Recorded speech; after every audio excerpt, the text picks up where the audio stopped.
Ranchi centre में, Dhanbad centre में काफ़ी स्टूडेंट जाते रहते हैं। आज के दिन में मैं यहाँ आया हूँ सिर्फ इसलिए कि लोग और भी जागरूक हों। बोकारो के टैलेंटेड बच्चे हैं, उस टैलेंट को उनको पता नहीं कि सिविल सर्विस एक बहुत बड़ा स्कोप होता है, जिस स्कोप में वो आ सकते हैं। बहुत लोग नंबर के पीछे भागते हैं, बहुत ज़्यादा नंबर होगा तभी आईएएस बन सकते हैं, लेकिन ये सच्चाई नहीं है। नंबर यूपीएससी तो कभी खोजता ही नहीं है। वो कहता है आप जो है रिकॉग्नाइज यूनिवर्सिटी से ग्रेजुएशन आपका होना चाहिए। जो बच्चे उसके बाद ही अपना करियर अधिकतर बनाते हैं। तो इसलिए मैं कहूँगा कि यहाँ माहौल बहुत अच्छा है, बच्चे आगे बढ़ें और जो कुछ लिमिटेड फिक्स है कि इसी फील्ड में जाना है उसको वहाँ तक फिक्स ना रखें, क्योंकि इंडिया के नंबर 1 एग्ज़ाम में पास करें और ऑफिसर बने। मैं यही चाहूँगा। Sir academic point of view से बच्चों को कब डिसीजन लेना चाहिए कि देखिए, जितना कहा जाता है जितना पहले हम जगेंगे उतना जल्दी अच्छा होगा, इसलिए कहा जाता है जब जगा तभी सवेरा। लेकिन जिनका लेट भी हो गया उनको भी लेट अब आगे नहीं करना चाहिए। साथ में 10+2 पास के बाद या एग्ज़ाम देने के बाद अभी तो लोग रिजल्ट का वेट कर रहे हैं, उनको अभी से ही शुरू हो जाना चाहिए, अभी से तैयारी में लग जाना चाहिए। क्योंकि आपका ग्रेजुएशन जिस समय तक बच्चों का होगा उस समय तक बच्चे पूरे तैयार होंगे तो प्रोएक्टिव मैनेजमेंट के तौर पर उनका टाइम कोई बर्बाद नहीं होगा, और इधर ग्रेजुएशन उनका होगा और इधर एग्ज़ाम देंगे, रिजल्ट अच्छा होगा।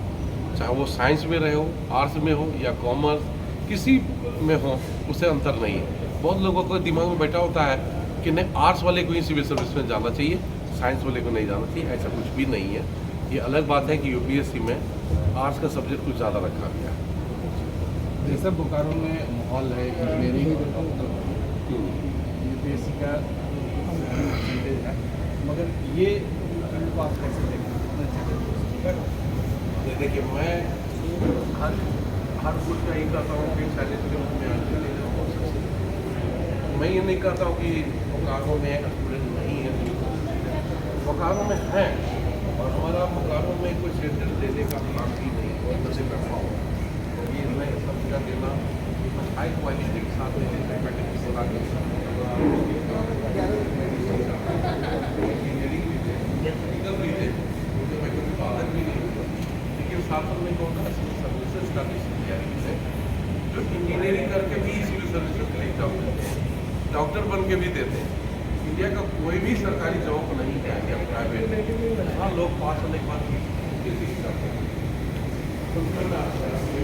किया जा सकता है ना, जिनको इंजीनियरिंग मेडिकल में नहीं होता है उनको पहले से शुरू कर दी यूपीएससी तैयारी।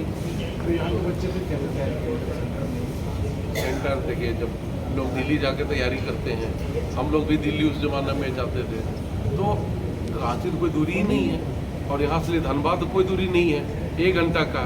उस पर भी स्पेशल धनबाद में हम लोग वीकेंड भेज दिए, जो सैटरडे और संडे ही क्लास होता है।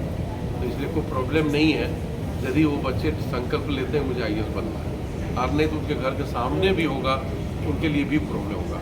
मैं तो कई बार देखा हूँ ऐसे सेंटर में जो 1 किलोमीटर की दूरी में उसका घर होता है, वो भी लगता है थोड़ा और नज़दीक हो जाता तो शायद या टीचर मेरे पास आ जाते तो मुझे पढ़ना ईजी होता। तो इसका मतलब वो एक्सपोजर नहीं लेना चाहते हैं, रियल में उनको आगे बढ़ने का शौक है। आगे का शौक होगा तो आपके इंजीनियरिंग करने के लिए यहाँ के बच्चे बहुत बाहर जाते हैं, साउथ इंडिया भी जाते हैं, यहाँ भी अच्छे इंस्टीट्यूट है, वहाँ भी कुछ पढ़ाई करते हैं, कुछ बाहर भी चले जाते हैं। क्या बोकारो नहीं करेगा कौन से बोकारो की बिल्कुल ही उम्मीद करना चाहिए, क्योंकि बोकारो आपका बहुत प्लानिंग सिटी है। चाहे वो आपका सिटी के तौर पर देखें, इंडस्ट्री के तौर पर देखें, रोड को देखिए, हर कुछ बहुत मुझे अच्छा प्लानिंग लगता है, मुझे बड़ा पसंद भी आता है शहर। और साथ साथ बच्चे यहाँ के बहुत जागरूक हैं। जिस सेंटर में हमारे बच्चे वो यहाँ से गए हैं और पढ़ रहे हैं, ज़्यादा रांची में मुझे मिल जाते हैं, तो मैं देखता हूँ बहुत डिसिप्लिन में बहुत अच्छे तरीक़े से पढ़ाई करते हैं। उनके अंदर में ये नहीं दिखता है कि सिर्फ वो ज्वाइन किए हैं, बल्कि उनके अंदर में रियल में दिखता है कि रियल बच्चे अच्छे हैं और पढ़ाई कर रहे हैं। क्योंकि देखिए, जहाँ जॉब के लोग ज़्यादा होते हैं वहाँ सिविल सर्विसेज का रुझान ज़्यादा होता है, और बोकारो में स्वाभाविक तौर पर है कि जॉब वाले लोग बहुत ज़्यादा हैं। यदि आप झारखंड के मैप में देखें तो बोकारो और जमशेदपुर में सबसे ज़्यादा जॉब वाले लोग हैं। तो वहाँ घर के बच्चे एक कहिए कि जॉब के आगे सोचते हैं और वो जॉब प्राप्त भी करते हैं। बस है कि उनको सोच और भी डेवलप करने की ज़रूरत है और जागरूक करना। यहाँ जो दौड़ है सर परसेंटेज पे दौड़ है, तो क्या हम लोग भी कर सकते हैं परसेंटेज से परे होंगे? परसेंटेज जिनको नहीं ज़्यादा पता होता है वो परसेंटेज के लिए भागते हैं।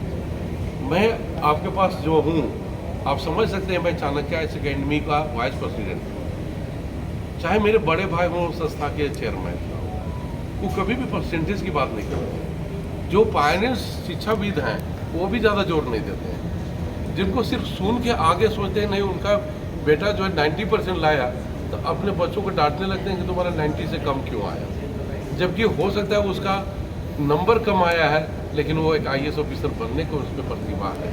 कई मैं स्टूडेंट को ऐसा देखा हूँ कि किसी तरह से वो ग्रेजुएशन किया है और आज ऑफिसर है।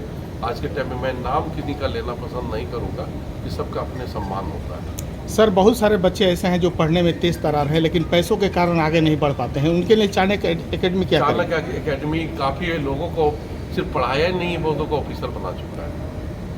काफ़ी लोग बने हैं। हमेशा हमारे पास स्कॉलरशिप टेस्ट होता है, UPSC हो या JPSC। उसमें मैं नाम नहीं बोल सकता हूँ, लेकिन मैं इतना बता सकता हूँ को कोई पर्सनल लेवल में मुझसे देखेगा फाइल आके, तो मैं रांची में या हजारीबाग में तो और भी ज़्यादा है कि जहाँ लोग जो हैं पढ़ने में अच्छे थे और साथ साथ उनको पैसे का भाव था, फाइनेंशियल वीक थे, उनको काफ़ी बड़ा हेल्प दिया गया।